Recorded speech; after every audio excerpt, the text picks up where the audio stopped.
Ortodoxia Reformada, un espacio destinado a la divulgación de la doctrina ortodoxa enseñada por los grandes predicadores y teólogos del ayer y del hoy. Deseamos que Dios le bendiga. Soli Deo Gloria.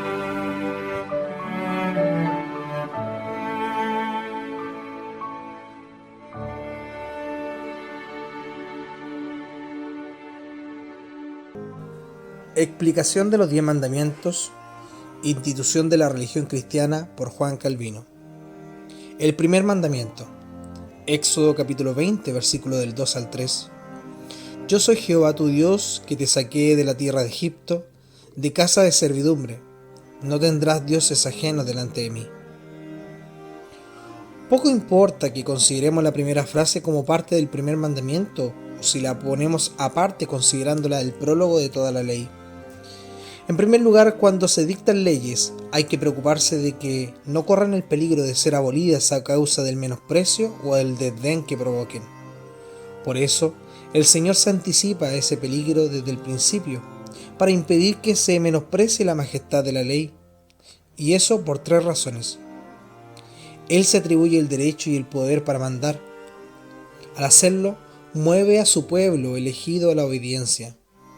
Después promete su gracia para estimular con ternura a sus fieles para que respeten su voluntad. Finalmente, recuerda el bien que hizo a los judíos para reprocharles su ingratitud si no responden a la generosidad que Dios les manifestó. Mediante el nombre de Jehová se da a entender su poder y el legítimo señorío sobre nosotros, porque si todas las cosas vienen de Él y en Él subsisten, es normal que estén ligadas a Él, como dice Pablo en Romanos capítulo 11, versículo 36. Mediante el título Jehová, se nos hace ver que tenemos que ponernos bajo el yugo del Señor, porque sería una barbaridad de nuestra parte emanciparnos de aquel fuera del cual no poseemos existir. Después de haber enseñado que Él tiene el derecho de mandar y que se le debe toda obediencia, indica con ternura, no queriendo parecer que solo obliga, que Él es el Dios de su iglesia. La siguiente proposición, que comporta una reciprocidad, es una promesa. Yo seré a ellos por Dios y ellos me serán por pueblo. Jeremías capítulo 31, versículo 33. Jesucristo deduce que Abraham, Isaac y Jacob obtuvieron la salvación y la vida eterna porque Dios les había prometido que sería su Dios. Mateo capítulo 22, versículo 32. Esta proposición viene a decir: yo los he elegido para ser mi pueblo, no solo para hacerles bien en esta vida, sino para llevarlos a la felicidad eterna en mi reino. En muchos pasajes se indica lo que significa esta gracia. Cuando nuestro Señor nos llama a ser parte de su pueblo, nos elige, como dice Moisés, a fin de que seamos un pueblo santo para su gloria y para que guardemos sus mandamientos. Deuteronomio capítulo 7, versículo 6, 14, versículo 2 y 26, versículo 18. De ahí viene esta exhortación del Señor a su pueblo: santos seréis, porque santo soy yo. Levíticos capítulo 19, versículo 2.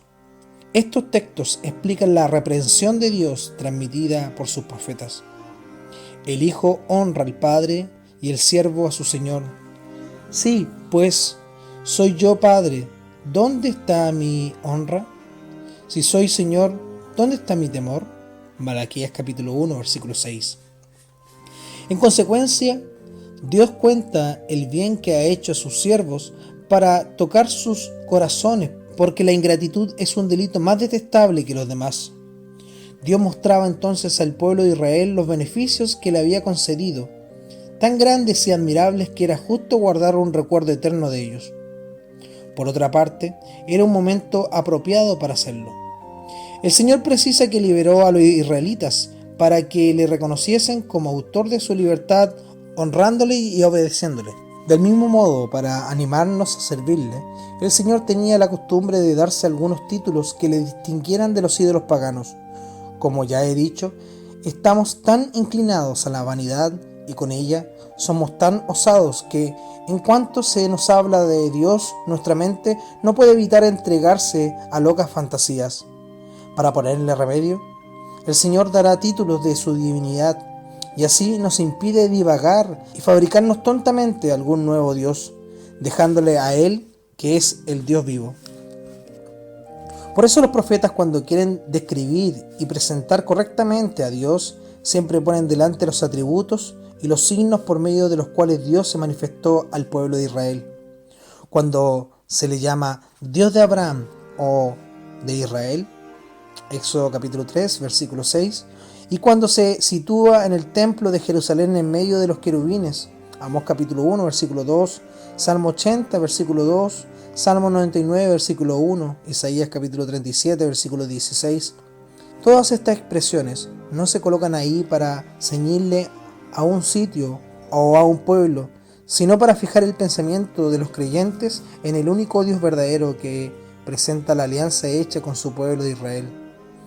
De esa manera, éste no debía dejar que su espíritu anduviese errante en su búsqueda. Hemos de entender que aquí se trata de la redención, para que los judíos se consagren con mayor gozo al servir a Dios, quien, habiéndolos adquirido, los mantiene con todo derecho bajo su tutela. Pero para que no parezca que eso no nos concierne, consideremos que la esclavitud del pueblo de Israel en Egipto es una figura de la cautividad espiritual en la que nos encontramos hasta que el Señor, habiéndonos liberado por su mano poderosa, nos haga entrar en el reino de la libertad. Así como en otro tiempo Dios, con el deseo de juntar a su iglesia en Israel, libró a ese pueblo de la cruel opresión del faraón. Así hoy retira de la miserable esclavitud del diablo, representada en la cautividad física de Israel, a todos aquellos a los que Él se manifiesta como Dios. Así ninguna criatura puede evitar sentirse estimulada al oír esta ley que procede del Señor soberano, el autor de todas las cosas y por tanto autor también de su destino final. Además, todos deben ser movidos a abrazar a este legislador para observar los mandamientos que les hacen saberse elegidos por Él y para recibir la gracia por la que no solo esperamos los bienes materiales que necesitamos, sino también la gloria de la vida eterna. En definitiva, no podemos sino sentirnos impulsados a obedecer a nuestro Dios cuando entendemos que por su misericordia y su poder hemos sido librados del abismo del infierno. Tras haber fundamentado y establecido la autoridad de su ley, Dios da el primer mandamiento: no tendrás dioses ajenos delante de mí, cuyo propósito es que yo sea el único que tenga la preeminencia y que ejerza la autoridad sobre su pueblo. Para ello, quiere que desaparezcan de entre nosotros toda impiedad y toda superstición que mengúan y oscurecen su divinidad. Por la misma razón, quiere que le honremos con un sentimiento real de piedad, lo que expresa la propia sencillez de sus palabras. En efecto, es imposible tenerle como nuestro Dios sin atribuirle todo lo que le es propio. Al prohibirnos tener otros dioses aparte de Él, quiere decir que no debemos transferir a otra parte lo que le pertenece.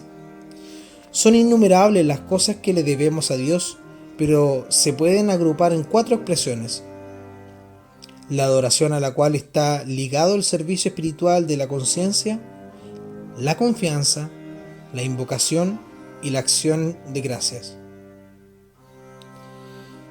Llamo adoración al respeto que expresa la criatura, sometiéndose a su grandeza. Por tanto, hay motivo de sobra para considerar que el respeto que le expresamos a Dios al ponernos al servicio de su ley forma parte de la adoración. Es un homenaje espiritual que le rendimos como Rey soberano que tiene todo el poder sobre nuestras almas. Confianza es la seguridad que adquiere nuestro corazón al conocerle bien, al atribuirle toda sabiduría, justicia, bondad, poder y verdad. Discernimos que nuestra felicidad es tener comunión con Él. Invocación es el medio por el cual nuestra alma recurre a Él como única esperanza cuando se siente presionada por las circunstancias. La acción de gracia es la alabanza que expresa la gratitud por todos los bienes recibidos. Dios no puede soportar que ninguna de esas 3 cosas sea atribuida a nadie más que a Él. También quiere que las dirijamos todas a Él. No basta con abstenerse de honrar a un Dios extraño, sino ponemos nuestra confianza en Dios, como piensan algunas mentes que creen que lo mejor es burlarse de todas las religiones. Al contrario, para guardar bien este mandamiento, tiene que estar primero presente en nosotros la verdadera religión. Por medio de ella, nuestras almas son llevadas por completo hacia Dios, habiéndole conocido. Son impulsadas a honrar su majestad y a poner su confianza en Él, a pedirle su ayuda, a reconocer todas sus gracias, a magnificar todas sus obras y, en definitiva, a dirigirse hacia Él como la única meta. Después, conviene prestar atención para guardarlos de toda superstición, para que nuestras almas no se pongan a vacilar entre diversos dioses. Si, limitándonos a un solo Dios, no somos felices en Él, recordemos lo que se ha dicho, que hay que echar fuera a los dioses inventados y que no está bien compartir el culto que Dios se reserva, porque su gloria debe ser para Él como todo lo que le pertenece. No tendrás dioses ajenos delante de mí. Se añade para agravar el delito de poner en el lugar de Dios a los ídolos que nos hemos fabricado. Eso acaba, de alguna manera, causándoles despecho y provocando su celo, que los provoca una mujer sin vergüenza que, para ofender más a su marido, manifiesta delante de él sus sentimientos por su amante. Dios, por la presencia de su gracia y la manifestación de su poder, ha certificado claramente que vela sobre su pueblo elegido, para apartarlo y alejarlo de todos los errores. Decreta que no puede haber idolatría ni superstición sin que Él se dé cuenta, puesto que Él habita entre lo que ha tomado bajo su custodia.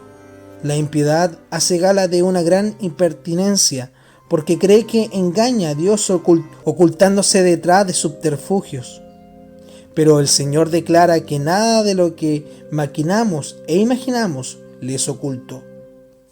Si queremos manifestar nuestro apego a Dios, que nuestra conciencia esté pura de todo mal pensamiento y que no abrace ninguna idea que la incline a la superstición y a la idolatría.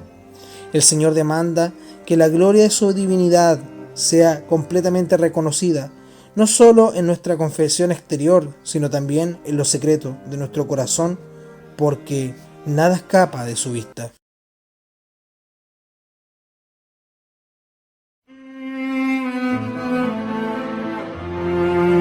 Ortodoxia Reformada, un espacio destinado a la divulgación de la doctrina ortodoxa enseñada por los grandes predicadores y teólogos del ayer y del hoy. Deseamos que Dios le bendiga. Soli Deo Gloria.